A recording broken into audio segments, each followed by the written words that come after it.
બધા બ્રશ બી ખોટી રીતે કરતા હોય છે, બહુ હાર્ડ બ્રશ કરતા હોય છે.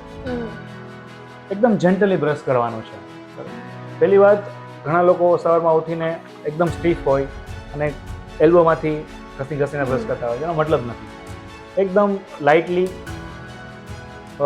જેમ પેઇન્ટિંગ કરતા હોય, જેમ આપણે બ્રશ પકડતા હોય એ રીતે આરામથી બ્રશ પકડવાનું છે. ઉપરથી નીચે બ્રશ કરવાનું છે. જનરલી આપણે હોરિઝોન્ટલ બ્રશ કરતા હોય છે, એમ નહીં, ઉપરથી લઈને નીચે. તો એક સરફેસ ઉપર એકવાર બ્રશ ફરી ગયું એટલે સફિશિયન્ટ છે. મેક્સિમમ 1.5 થી 2 મિનિટ સુધી બ્રશ કરવાનું.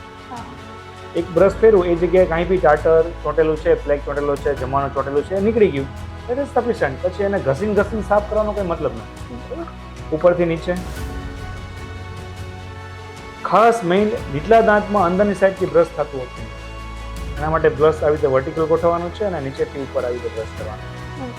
એ બહુ જરૂરી છે. મેઇનલી કે પ્લાક ડિપોઝિટ થતો હોય છે એ નીચલા દાંતમાં અંદરની સાઈડ અને ઉપરની દાઢમાં બહારની સાઈડ, કારણ કે ત્યાંથી જ આપણે છે ને સલાઇવરી ગ્લેન્ડનું ઓપનિંગ છે, એટલે એ જગ્યાએ ક્ષાર વધારે જામે. એટલે નીચલા દાંતમાં અંદરની સાઈડ અને ઉપરની દાઢમાં ગાલ બાજુ, આ બે જગ્યાએ બ્રશ ખાસ કરવાનો, ત્યાં થોડોક ટાઈમ દેવાનો. બાકી બધી ચાવાવાળી સપાટી ઉપર તો હોરિઝોન્ટલ બ્રશ તમે કરી શકો છો. નીચલા દાંતમાં નીચેથી ઉપર.